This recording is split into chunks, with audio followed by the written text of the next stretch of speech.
आपके विधानसभा क्षेत्र में और बाहर के विधानसभा क्षेत्रों में इतनी लोकप्रियता आपकी, तो इसका क्या राज है कि इतनी अच्छी लोकप्रियता है आपकी? इतनी लंबी चौड़ी लिस्ट आती है लोगों की, तो आप उसको कैसे मेंटेन करते हो और उनकी कैसे देखरेख करते हो कि उनकी हर एक समस्या का समाधान किया जाए?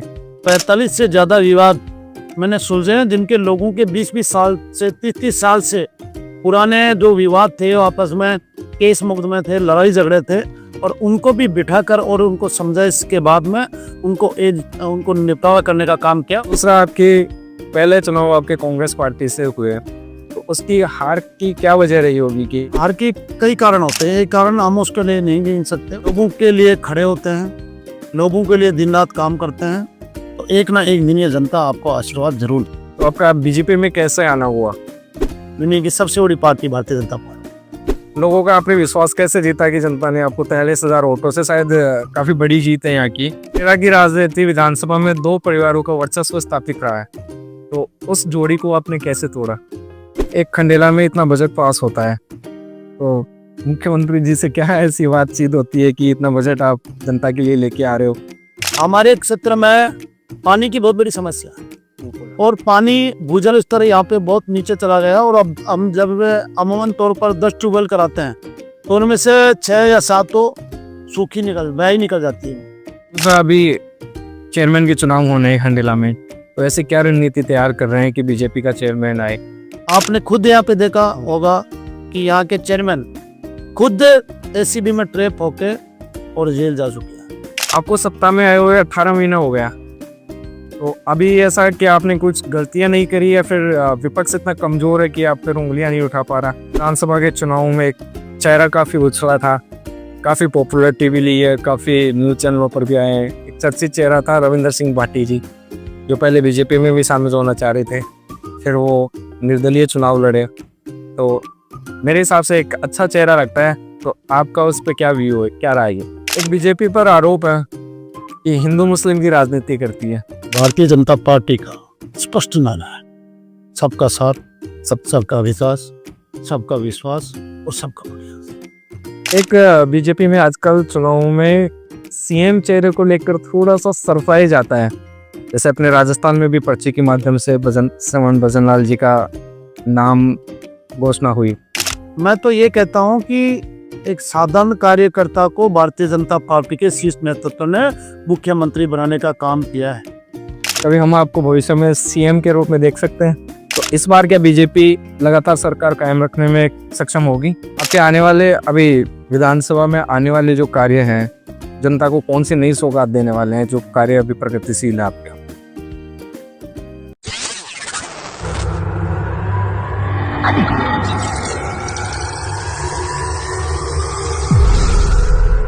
नमस्कार दोस्तों, मैं हूं गजानन सैनी, और आज अपने साथ हैं खंडेला विधानसभा के विधायक जी श्रीमान सुभाष जी मील।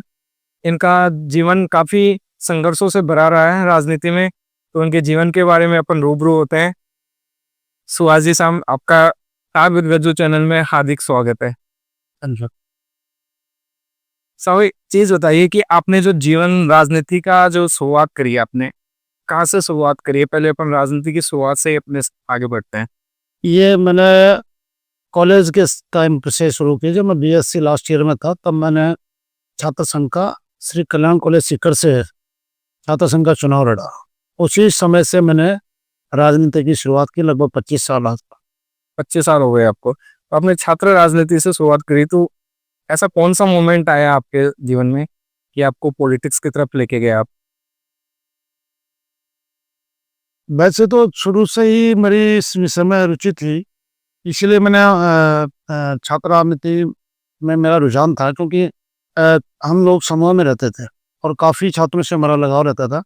तो जब भी छात्रों के कोई समस्याएं आती थी और तो उनकी समस्याओं को हम समाधान करते थे। तो धीरे धीरे ये करते कि राजनीतिक उसने आकार लिया। आपके विधानसभा क्षेत्र में और बाहर के विधानसभा क्षेत्रों में इतनी लोकप्रियता आपकी, तो इसका क्या राज है कि इतनी अच्छी लोकप्रियता है आपकी?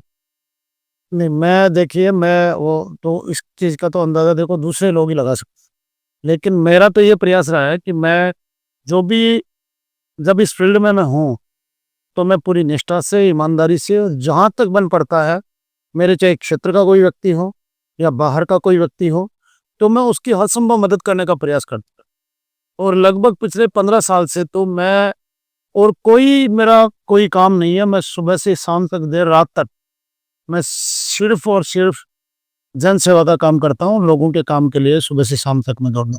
जैसे आज आपकी जन सुनवाई थी, आज मैं भी सुबह से देख रहा हूँ, लगभग आपके पास 500 लोगों के लगभग आ चुके हैं। आज घर पर आपके निवास स्थान पर भी थी, तो इतनी लंबी चौड़ी लिस्ट आती है लोगों की, तो आप उसको कैसे मेंटेन करते हो और उनकी कैसे देख रेख करते हो कि उनकी हर एक समस्या का समाधान किया जाए? देखिए, वो तो समस्या को पहले समझना होता है। और कई सारे मामले गांव के विकास के होते हैं, कई सारे मामले आपसी विवाद के भी होते हैं, कई बार लोगों का व्यक्तिगत काम भी होता है। उनको अलग अलग तरीके से मैं डील करता हूँ। जो व्यक्तिगत काम होता है उनको मैं अलग तरीके से देख के, और उनके लिए मैं व्यक्तिगत अप्रोच करता हूँ कि भाई इसका कोई पर्सनल काम है तो हम इसको किस तरीके से कराएं। जो सार्वजनिक काम होते हैं, विकास काम होते हैं, उनको मैं लिस्टेड करता हूँ, और जैसे जैसे मैं उसकी प्रायोरिटी तय करके, और जैसे जैसे बजट आता है, उनको इस प्रकार से मैं उन कामों को करता हूँ। और बीच में भी जब मुझे लगता है कि हाँ नहीं, ये काम बहुत अति आवश्यक है, तो मैं संबंधित विभाग के अधिकारियों से, मंत्रियों से या माननीय मुख्यमंत्री जी से मिलके और उस काम को करवाने का प्रयास करता हूँ। और जब आपसी कोई मनमुटाव का या किसी जमीन संबंधी कोई विवाद आ जाता है किन्हीं भाइयों के बीच में, या परिवार के लोगों के बीच में, या गांव के लोगों के बीच में, तो उसको मैं बड़ी बारीकी से दोनों पक्षों को समझता हूँ। और मेरा पहला प्रयास यही होता है कि मैं उनका समझौता कराऊं। उसके लिए चाहे मुझे खुद का व्यक्तिगत समय कितना भी मुझे उनको देना पड़े, लेकिन मेरा ये प्रयास रहता है कि मैं उनका समाधान की ओर ले जाऊं। और मैं लगभग 45 से ज़्यादा मामले, मैंने इन 1.5 साल के कार्यकाल में 45 से ज़्यादा विवाद मैंने सुलझे हैं, जिनके लोगों के 20-20 साल से, 30-30 साल से पुराने जो विवाद थे, वो आपस में केस मुकदमे थे, लड़ाई झगड़े थे, और उनको भी बिठाकर और उनको समझाइश के बाद में उनको निपटारा करने का काम किया, उनको एक जगह बैठाने का मैंने काम। बिना निर्विवाद आपने उनको रिजोल्व किया है, ये एक अच्छी उपलब्धि है आपकी।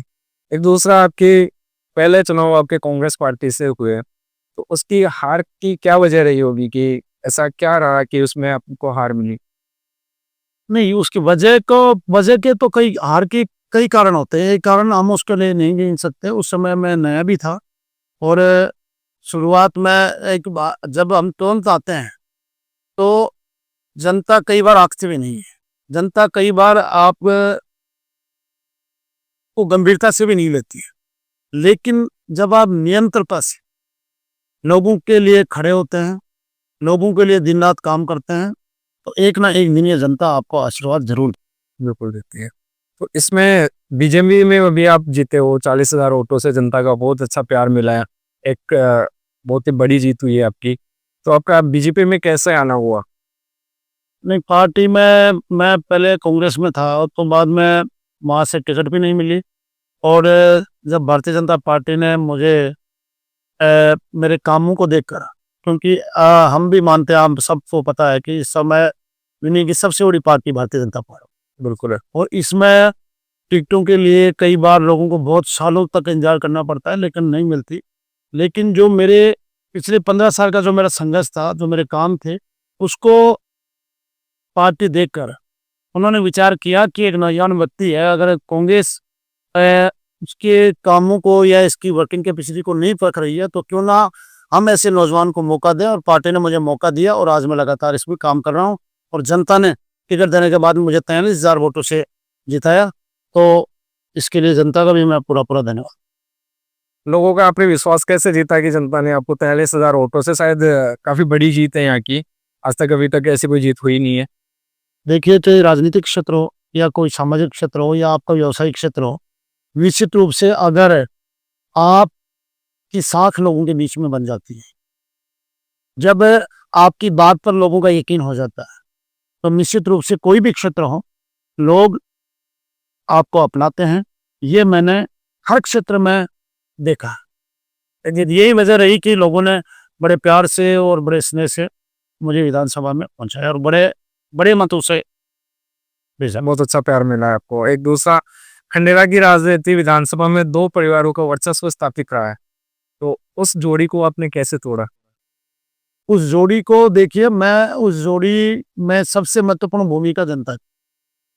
जनता ने इस बात को महसूस किया कि हाँ, कोई व्यक्ति, कोई नौजवान है जो लोगों के लिए मन से काम करना चाहता है, लोगों के लिए मन से मदद कर रहा है। और मैं आपको एक उदाहरण दूंगा कि जब कोरोना काल आया, जब पहला चुनाव में लूज कर गया था, उसके बाद में कोरोना की बीमारी आई, बहुत बड़ी महामारी, आप सब परिचित हैं उससे, और पूरी दुनिया में इसका एक तरह से खौफ पैदा हो गया। उस समय पे जो हमारे नौजवानों की जो टीम थी, उसने जो पूरे क्षेत्र में बिना मौत की परवाह की, बिना अपने जीवन की परवाह करते हुए जरूरतमंद लोगों की मदद की। मैं मानता हूं कि सबसे बड़ा टर्निंग पॉइंट अगर घूमा, लोगों ने देखा, क्योंकि देखिए हर व्यक्ति को जरूरत नहीं होती, लेकिन लोग आपको देखते जरूर हैं कि आप क्या काम कर रहे हैं, जरूरतमंदों के लिए क्या काम का। अगर गांव में कोई दो लोगों को आपको जरूरत है, या आपकी सहायता की जरूरत है, मदद की जरूरत है, या आप उनकी किसी भी तरीके से किसी प्रकार की कोई मदद कर सकते हैं, तो गांव तो इस बात की जरूरत नहीं है, उस चीज की जरूरत नहीं है। लेकिन अगर आप गांव में किसी ऐसा या जरूरतमंद की मदद कर रहे हैं, तो गांव आपको देख रहा है बिल्कुल देखता है। कि कौन व्यक्ति है जो जरूरतमंदों के लिए खड़ा है। और कोरोना में जो हमारी टीम ने जो मेहनत की, वो मेहनत पूरे क्षेत्र ने देखी, आसपास के क्षेत्र ने देखी, और उसके बाद में लोगों को ये लगा कि नहीं, ये व्यक्ति कष्ट में और दुख में लोगों की मदद के लिए बिना किसी बात की परवाह किए खड़ा रह सकता है, और लोग फिर बड़े बहुमत के साथ में जुड़ते हैं। इसीलिए लोग आज आपको, जनता इतने बहुत अच्छे तरीके से आपसे प्यार करती है, क्योंकि आपकी कनेक्टिविटी उन तक बहुत अच्छी खासी है। एक आपकी राजनीति में आपकी चुनौतियों का, किन किन चुनौतियों का आपने सामना किया? क्योंकि सबके जीवन में चुनौतियां आती है, तो राजनीति तो काफी टफ चीज भी है, क्योंकि एक छवि बनाना बहुत बड़ी बात हो जाती है राजनीति में। तो आपको किन किन समस्याओं का सामना करना पड़ा राजनीति में? देखिए, आप जब भी कोई सफर तय करते हैं, जब आप लक्ष्य की तरफ बढ़ते हैं, तो आपको बहुत सारी चुनौतियों का सामना करना, और कई बार ऐसे पड़ाव भी आपके सफर में आते हैं कि आपको ये लगता है कि क्या पता मैं इस सफर को तय कर पाऊंगा नहीं कर। लेकिन अंततः अगर आप कितनी भी बुरी विपरीत परिस्थितियां हों, अगर आप मन से और दिल से उस काम को करते हैं, उस सफर पर चलते रहते हैं, मैंने पीछे मुड़ के नहीं देखा। मेरी हार से, मेरी हार हुई उससे निराश हुई, मैंने इस बात की कभी परवाह नहीं की। मैंने ये सोचा कि पहले चुनाव में जब मुझे 45,000 वोट मिले, तो मुझे इस बात का एक मन में संतुष्टि हुई कि नहीं, 45,000 लोग मेरे साथ। उसी चीज को लेकर मैं चला। कई सारी चुनौतियां आई, राजनीति में बहुत सारी दिक्कतें भी होती हैं, लेकिन मैं घर की तरफ से बिल्कुल चिंता मुक्त रहता हूँ। मैं परिवार का, मेरे कोई भी काम मेरे जिम्मे नहीं, और हमारी जॉइंट फैमिली है, इसलिए घर के सारे काम का बोझ परिवार पर अलग से रहता है। लेकिन मैं सिर्फ और सिर्फ जनता के लिए रहता हूँ, इसीलिए सभी चुनौतियों को मैंने पार किया, और जनता ने भरपूर मेरा सहयोग दिया, भरपूर मुझे आशीर्वाद दिया, और इस मुकाम तक मैं, जो लक्ष्य हमने तय किया था, उस लक्ष्य तक हम पहुंच। एक खंडेला में इतना बजट पास होता है, तो मुख्यमंत्री जी से क्या ऐसी बातचीत होती है कि इतना बजट आप जनता के लिए लेके आ रहे हो? देखिए, ये तो मेरे लिए बहुत, मतलब मैं तो अपने आप को इस बात के लिए सौभाग्यशाली मानता हूँ कि अभी तक मैंने बजट में जो भी महत्वपूर्ण मांगी, तो बस उसी मांगी थी, वो धीरे धीरे पूरी हो रही है। और मुख्यमंत्री जी को जो भी काम देता है, वो पूरा करता है। हमारे क्षेत्र में पानी की बहुत बड़ी समस्या है, और पानी भूजल स्तर यहाँ पे बहुत नीचे चला गया, और अब हम जब अमूमन तौर पर 10 ट्यूबवेल कराते हैं, तो उनमें से 6 या 7 तो सूखी बह ही निकल जाती है। हमने गंभीरता से मुख्यमंत्री जी के पास में इस समस्या को रखा, हमने इस समस्या से अवगत कराया, तो माननीय मुख्यमंत्री जी ने सबसे पहले तो यमुना जल समझौता का जो एमओयू होता है, दोनों सरकारों के बीच में एमओयू किया। उसके बाद में अब दोनों राज्यों की टास्क फोर्स बन गई, डीपीआर का काम चल रहा है, और जल्द ही मुझे उम्मीद है कि इसकी डीपीआर बनेगी और इस विषय पर भी मंथन हो रहा है कि किस प्रकार से हम पानी लाए हैं, या पाइपों से आए, नहर से आए, या किस तरीके से हम लोग स्टोरेज करें। उस पर सारे अधिकारी और ये जो यहाँ की परिस्थिति को देखते हुए गंभीरता से इसके ऊपर काम कर रहे हैं। मुख्यमंत्री जी खुद इसको लेकर बहुत संजीदा तरीके से इस पर काम कर रहे हैं। हमने आपके बार बजट में कहा कि उसमें अभी समय लगेगा, क्योंकि बड़ी योजना है, उसमें समय लगता है। तो हमने कहा कि हमारे क्षेत्र के लिए पानी के लिए अतिरिक्त पैसे दें। 10 करोड़ रुपए की उन्होंने अलग से हमें बजट दिया है, जो जिसके प्रस्ताव हमने भिजवाया वो जल्दी 2, 4, 5, 10 दिन में सैंक्शन भी हो जाएगा। हम सड़कों की मांग करते हैं, सड़क हमें दी, कॉलेज हमको दिया, अस्पताल हमको दिए, हमारे बस स्टैंड की बहुत बड़ी मांग वर्षों से यहाँ पे खंडेला में थी। तो वो हमको यहाँ पे सौगात दी, जो अच्छा एक विकसित बस स्टैंड यहाँ पे जल्द ही बनेगा। उसका शिलान्यास भी अभी जल्द 2-4 दिन में हम लोग करेंगे। तो मैं तो ये कहता हूँ कि कोई भी क्षेत्र हो, हम अगर डिमांड करते हैं मुख्यमंत्री जी ने, क्योंकि उन्होंने एक बात कही है कि बजट की मैं कोई कमी नहीं छोड़ूंगा, और उन्हीं के बिहाव पे हम लोग जनता को आश्वस्त करते हैं और वो पैसा आता भी, दिख भी रहा है। मैं तो यही आपके चैनल के माध्यम से ये कहना चाहूंगा, जनता को ये कहूंगा, क्षेत्र के विकास के लिए बजट की कोई कमी नहीं आएगी। केंद्र में और राज्य में दोनों जगह भारतीय जनता पार्टी की डबल इंजन की सरकार है, और उसमें निश्चित रूप से क्षेत्र के विकास होंगे। जो अधूरे विकास कार्य वर्षों से यहाँ पे पड़े थे, उनको पूरा करेंगे। ये मैं आपसे, आपके माध्यम से जनता को कहना चाहूँ। बिल्कुल, जनता इन उम्मीद के साथ में आपके साथ जुड़ी हुई है कि 43,000 वोटों के साथ में आपको विधानसभा तक पहुंचा है। दूसरा, अभी चेयरमैन के चुनाव होने हैं खंडेला में, तो ऐसे क्या रणनीति तैयार कर रहे हैं कि बीजेपी का चेयरमैन आए? हमारी तो देखिए एक ही रणनीति, मैं किसी भी चीज को जनता के बीच में बड़े खुले मन से, खुली किताब की तरह हम लोग रखते हैं। हमने, जनता भी देख रही है यहाँ पे क्या क्या समस्याएं हैं, जनता भी देख रही है कि किस तरह से समाधान हो। मैं इस चैनल के माध्यम से एक और विश्वास दिलाना चाहता हूँ कि खंडेला प्रॉपर कस्बे में पानी की समस्या का ऐसा समाधान होगा, थोड़ा सा समय लगेगा, लेकिन जो बरसों तक कहीं कोई कमी नहीं आएगी। जो कई सालों से लोग यहाँ से पलायन भी कर रहे हैं पानी की कमी से, लेकिन उसको निश्चित रूप से बहुत अच्छा मोड़ देके, मैं जनता को यही बात हम लोग जनता के सामने रख रहे हैं। और जो पहले जो भ्रष्टाचार यहाँ पे फैला हुआ था, आपने खुद यहाँ पे देखा होगा कि यहाँ के चेयरमैन खुद एसीबी में ट्रैप होके और जेल जा चुके हैं।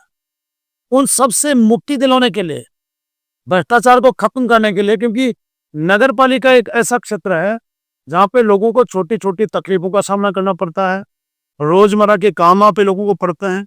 और वहां से पहला हमने ये किया कि भ्रष्टाचार सबसे पहले खत्म करेंगे, लोगों को कोई दिक्कत नहीं आएगी। अगर किसी को पट्टा बनाना है, किसी को और कोई काम है, तो उसके लिए कहीं कोई आपको पैसा नहीं देना पड़ेगा।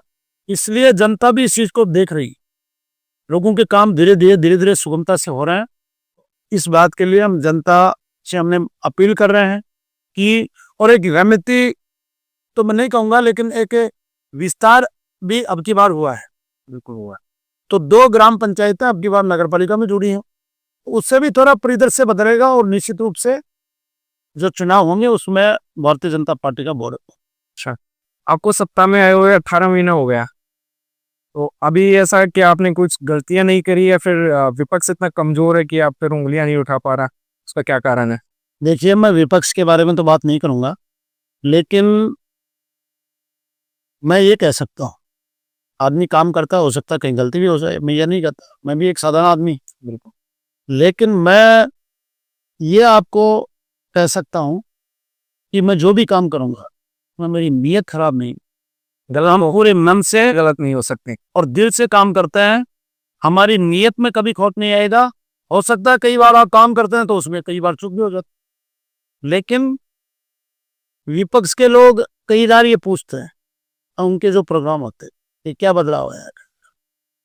मैं आपके चैनल के माध्यम से कहना चाहता हूँ कि कामों की तो हम जब 5 साल का हमारा कार्यकाल पूरा हो जाएगा, तो काम हम बताएंगे कि हमने क्या क्या काम क्षेत्र के लिए किए हैं।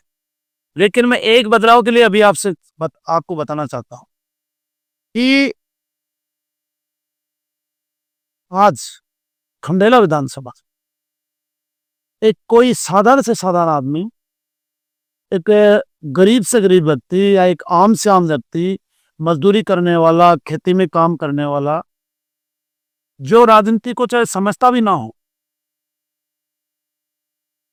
आज क्षेत्र का कोई भी व्यक्ति अगर उसको काम पड़ता है तो अपने विधायक का हाथ पकड़ के वो कह सकता है कि मेरा ये काम है और ये आपको करना पड़ेगा। ये बदलाव करने का मैंने काम।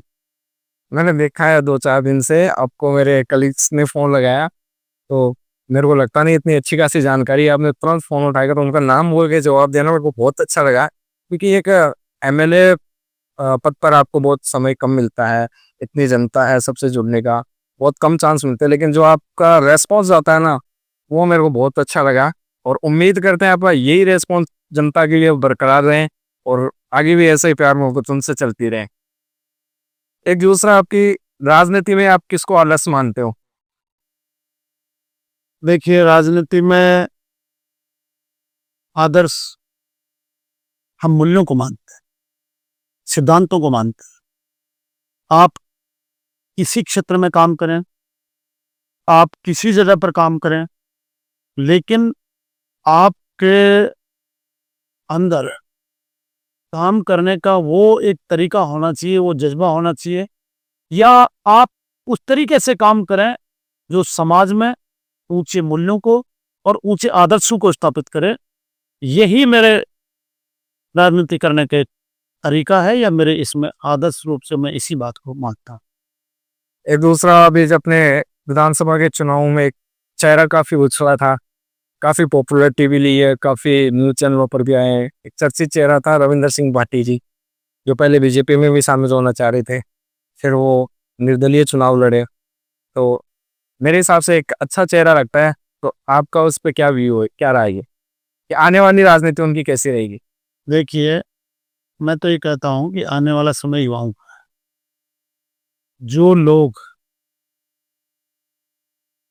लोगों के लिए लड़ेंगे, जनता के लिए खड़े होंगे, जनता के काम को प्राथमिकता देंगे और अपना सब कुछ जनता के लिए झोंकेंगे, वो लोग भविष्य में सफल राजनेता होंगे, इसमें कोई दो राय नहीं है। और राजेंद्र जी निर्दलीय रहते हैं, निश्चित रूप से जब जनता साथ देती है तभी कोई व्यक्ति निर्दलीय रूप से जीतता है, और निश्चित रूप से वो लोगों में लोकप्रिय थे, इसलिए जनता उनको जीता। आगे तक पहुंच चाहिए। पहली मोदी जी, माननीय प्रधानमंत्री मोदी से पहली मुलाकात कब हुई आपकी? मेरी पहली मुलाकात माननीय मोदी जी से जब हम जीत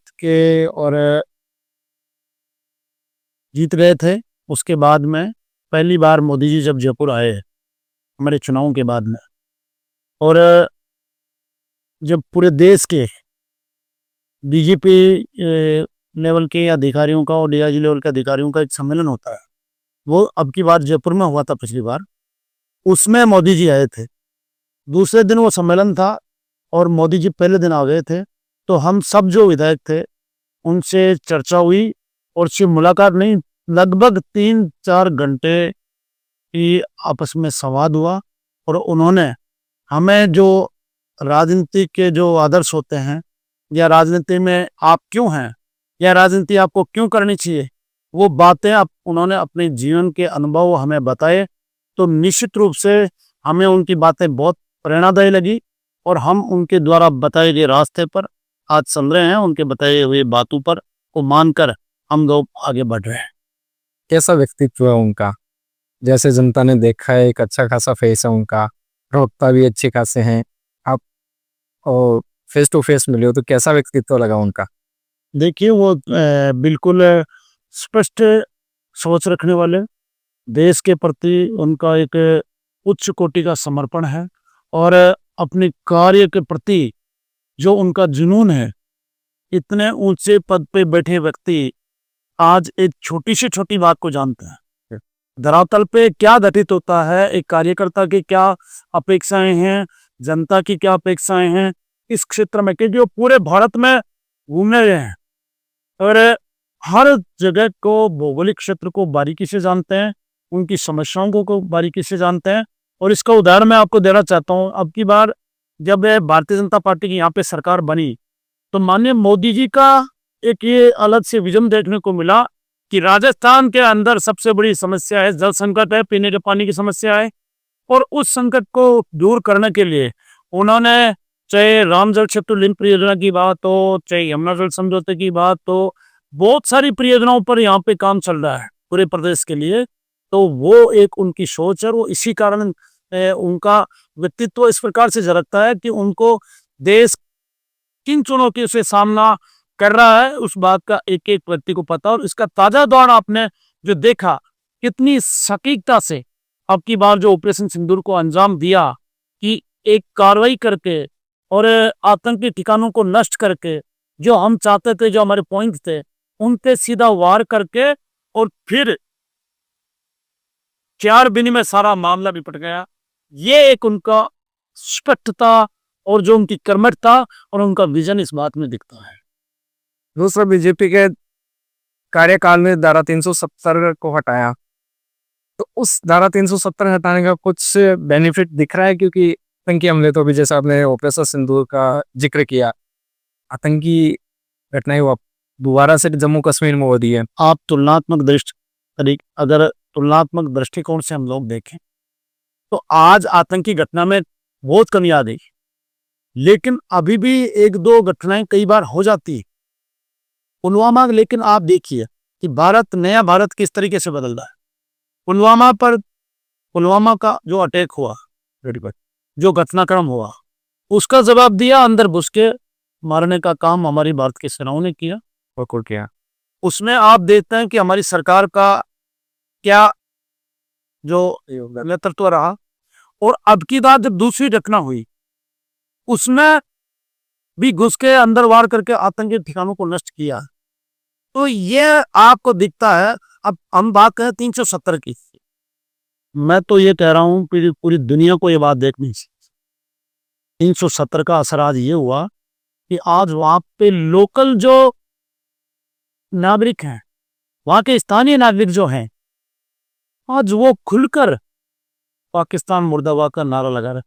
बिल्कुल लगा रहे। आज की घटनाओं से पहले आपने स्थानीय लोगों, और हाँ ऐसे नहीं है, सैकड़ों हजारों के समूह है पाकिस्तान मुर्दाबाद का नारा लगा रहे। क्यों? क्योंकि 370 खत्म होने के बाद में वहां पे जो रोजगार बढ़ा, जो सरकार ने वहां पे इंफ्रास्ट्रक्चर वहां पे खड़ा किया, और वहां पे टूरिज्म जो एक बना और वहां के लोगों के रोजगार का साधन मिला, तो आज वहां के लोगों को भी इस बात की पीड़ा है।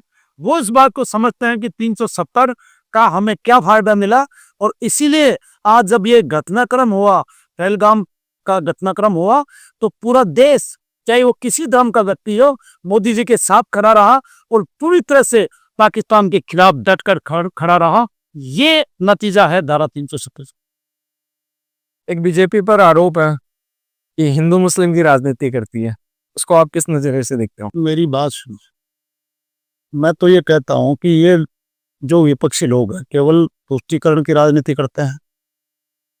भारतीय जनता पार्टी का स्पष्ट नारा है, सबका साथ, सबका विकास, सबका विश्वास और सबका प्रयास। सामूहिक जो विचारधारा देश की अगर कोई लेके चलती है, तो वो पार्टी भारतीय जनता पार्टी।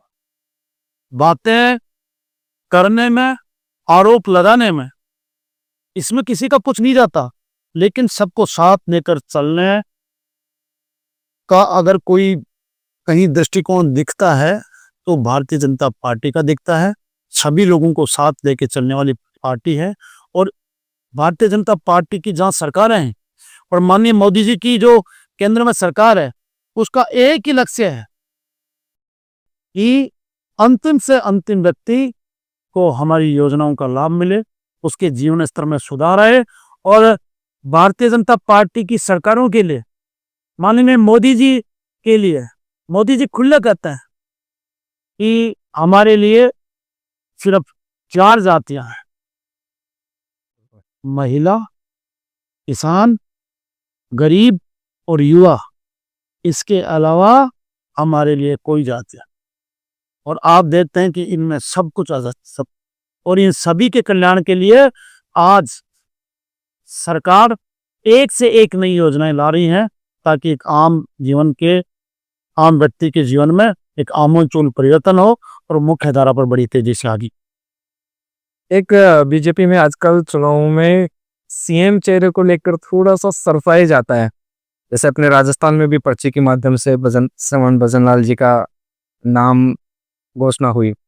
तो आपने कभी सोचा था कि ऐसे पर्ची के माध्यम से भजनलाल जी का ये देखिए, ये पर्ची के माध्यम और ये तो सब कहने की बातें होती है।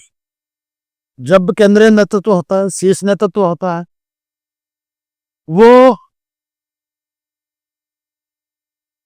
तय करता है कि किस तरीके से हम नेता को चुने, और उसने सभी जो विधायक दल होता है उसकी सबकी उसमें राय होती है, और एक उसमें भी एक विजन होता है। मैं तो ये कहता हूँ, कई बार लोग कहते हैं कि नया व्यक्ति आ गया, एकदम से नए व्यक्ति मुख्यमंत्री बन गए। मैं तो ये कहता हूँ कि एक साधारण कार्यकर्ता को भारतीय जनता पार्टी के शीर्ष नेतृत्व ने मुख्यमंत्री बनाने का काम किया है। आज अगर कोई भी व्यक्ति माननीय मुख्यमंत्री जी से मिलता है तो उसको ये लगता है कि हाँ, ये मेरा मुख्यमंत्री। कभी हम आपको भविष्य में सीएम के रूप में देख सकते हैं? देखिए, ये तो बहुत मेरे जैसे साधारण कार्यकर्ता के लिए बहुत बड़ी बात है। ये बातों पे तो हम भाई चर्चा भी ना करें तो एक उसका कोई औचित्य नहीं है। एक दूसरा, राजस्थान की राजनीति में आपने देखा होगा जैसे 20-30 सालों से कि हर बार सत्ता परिवर्तन होती है, बीजेपी कांग्रेस दो ही पार्टियां मुख्यतः आती हैं। तो इस बार क्या बीजेपी लगातार सरकार कायम रखने में सक्षम होगी? निश्चित रूप से जो भारतीय जनता पार्टी की माननीय मुख्यमंत्री भजनलाल जी शर्मा के नेतृत्व वाली जो सरकार है, निश्चित रूप से दोबारा सत्ता में आएगी। जिस प्रकार से ये सरकार काम कर रही है, मैं समझदार होने के बाद मैं पहली बार देख रहा हूँ। 25 साल से तो मैं सक्रिय राजनीति में, लेकिन कॉलेज में भी जब हम गए तो हम लोग देखते थे सरकारें कैसे काम करती हैं। ये पहली बार है जब पिछली सरकार में अगर कोई गलत काम हुआ, हमारी सरकार युवाओं से वादा करके आई थी कि हम युवाओं के साथ हुए अन्याय का हिसाब चुकता करेंगे। और ये पहली बार है 2-2, 3-3 साल नौकरी पर लगे हुए आदमी जो गलत तरीके से, फर्जी तरीके से, पेपर लीक के द्वारा या नकल करके या अन्य किसी गलत माध्यम से जो नौकरी में गए, आज वो लोग जेल में बंद हैं। ये पहली बार मैंने देखा है, वरना तो आमतौर पर जो नई सरकार आती है पिछले वाले कामों को लीपापोती करके अपने कामों में आती है। बिल्कुल। आपके आने वाले अभी विधानसभा में आने वाले जो कार्य हैं, जनता को कौन सी नई सौगात देने वाले हैं, जो कार्य अभी प्रगतिशील है आपके? निश्चित रूप से भी देखते जाइए, हम बहुत अच्छी अच्छी सौगातें देंगे। हर क्षेत्र के अंदर जनता को सौगातें देंगे। जब हमारा 5 साल का कार्यकाल पूरा होगा तो निश्चित रूप से जो आज तक जो काम नहीं हो, ऐतिहासिक काम हमारे विधानसभा में होंगे। ये मैं आपके चैनल के माध्यम से विश्वास दिलाता हूँ। और निश्चित रूप से एक खंडेला, एक विकसित खंडेला के रूप में हम इसको आगे लेकर आएंगे, और हमारे विकास का विजन लोगों को दिखेगा कि नहीं, ये एक नया विजन है जो हमारी नई पीढ़ी के लिए, मेरा फोकस विशेष तौर से हमारे नौजवानों के लिए, नई पीढ़ी के लिए है कि उनकी हम कैसे मदद कर सकें, उनके लिए कैसे हम बेहतर संसाधन उपलब्ध कर सकें ताकि वो आगे बढ़ सके। ये हमारा प्रयास रहेगा। कुछ पंचायतें नीम का थाना को जिला बनाने में प्रयासरत हैं, उनके साथ में आपका क्या सहयोग रहेगा? देखिए, हमारे तो खंडेला के तो देखिए, खंडेला विधानसभा का कोई भी पार्ट हमारे नीम का थाना में शामिल ही नहीं किया गया था। और जब वो लोग चाहते थे, हमने अब आज तो जिला ही नहीं रहा, तो उसकी बात करना भी अब तो कोई उसका कोई निष्कर्ष की। और छवि आपको जीवन में ऐसे डाउनफॉल वाले आए राजनीति में, क्योंकि हर जीवन में सबके आते हैं, कभी आपको ऐसा लगा कि राजनीति अब छोड़ देनी चाहिए, नहीं करनी चाहिए, जिसको बुरे दिन बोलते हैं, ऐसा कभी लगा आपको? नहीं, मेरी ऐसा देखिए, अच्छे और बुरे दिन तो जीवन में आते रहते हैं, लेकिन मैंने अक्सर देखा है, मैंने अपने अपने जीवन के अनुभव से ये सीखा है कि अगर कितनी भी विपरीत परिस्थितियां आए, अगर आपका उद्देश्य सही है, अगर आपका लक्ष्य सही है, अगर आप लोगों के लिए चल रहे हैं, अगर आप लोगों तो नहीं लड़ रहे हैं, तो फिर इस बात का कोई फर्क नहीं पड़ता। जीवन में उतार चढ़ाव आता रहता है, कभी इन चीजों से नहीं घबराना चाहिए। हम जो लोगों की सेवा का लक्ष्य लेकर राजनीति में आए हैं, उसको सतत रूप से निरंतर उसको जारी रखेंगे, ये मैं आपसे कहना चाहता हूँ। एक दूसरा, आप 10 साल पहले अगर जाना चाहते हैं तो क्या ऐसा परिवर्तन करते, कोई गलती आपकी गलती हुई हो उसको सुधारना चाहते, तो ऐसी कौन सी गलती है कि उसको आप सुधार करते? नहीं, देखो, जीवन में अब गलतियों को तो पता नहीं, अब जीवन में, सार्वजनिक जीवन में भी हम काम करते हैं। हो सकता है कोई किसी को ये लगे कि नहीं यार ये गलत तरीका है, या कोई, कई बार होता है कि एक काम से एक किसी समय को फायदा मिल जाता है, किसी को ये लगता है कि नहीं यार ये हमारे खिलाफ हो रहा है। तो ऐसा मेरे कहीं कोई मेरे मन में कोई ग्लानि नहीं है कि हमारे द्वारा ऐसा कोई कोई गलत कदम उठाया गया हो। हमने हमेशा सकारात्मक राजनीति के साथ में, पॉजिटिव सोच के साथ में आगे बढ़ने का काम किया है, इसलिए ऐसी हमारे मन में कोई विचार नहीं। एक अंतिम सवाल, तो क्या खंडवा विधानसभा की जनता को आपको कोई खास संदेश? खंडेला विधानसभा की जनता को आपके चैनल के माध्यम से मैं यही कहना चाहता हूँ कि मैंने पहले भी कहा था, और आपके चैनल के माध्यम से मैं आज फिर उसको दोहराता कि मैं खंडेला क्षेत्र की जनता के लिए केवल एक राजनीतिक व्यक्ति नहीं हूँ, मैं उनके परिवार का सदस्य हूँ, मैं उनके भाई और बेटे की तरह हूँ। वो जब चाहें अपने परिवार के किसी सदस्य को किसी काम के लिए कहते हैं, उसी प्रकार से जब चाहें वो किसी काम के लिए मुझसे कह सकता है।